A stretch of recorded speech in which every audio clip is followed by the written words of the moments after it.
நம் தேவனுக்கு பல நாமங்கள் உண்டு. அப்படின்னா பல விதங்களில் தம்மையை அவர் வெளிப்படுத்துகிறார். அவருடைய அந்த பிரதான பேர் பழைய ஏற்பாட்டில் யெகோவா அப்படின்னா அர்த்தம் என்னன்னா இருக்கிறேன். அது என்னங்க அது இருக்கிறேன்? ஆமாம், இருக்கிறேன், இருக்கிறவாகவே இருக்கிறேன். ஆனால் அந்த நாமம் இன்னும் சில நாமங்களோட சேர்ந்து அப்படியே வரும். ஏகோவா ஷாலோம் நம்ம பாடணும் கோரஸில். அப்படின்னா என்ன அர்த்தம்னா ஷாலோம்னா சமாதானம். அப்போ தேவன் என்ன சொல்கிறாரு? நான் உன்னுடைய சமாதானமாக இருக்கிறேன். சமாதானம் இல்லை ஆண்டவரே என்னை நோக்கிப்பார், நான் அந்த தேவையை சந்திக்கிறவராய் இருக்கிறேன்.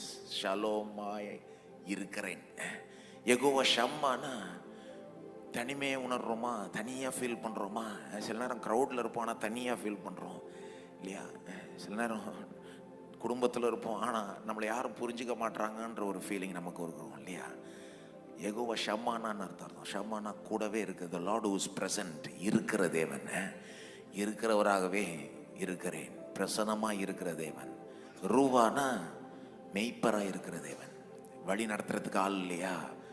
ஆற்றி தேற்றுவதற்கு ஆள் இல்லையா? அவங்கள கைப்பிடித்து இந்த வாழ்க்கையை வழி நடத்துகிற நல்ல மெய்ப்பர் நமக்கு இருக்கிறார். யெகோவா ரூவா. அவர் என்ன சொல்றாரு?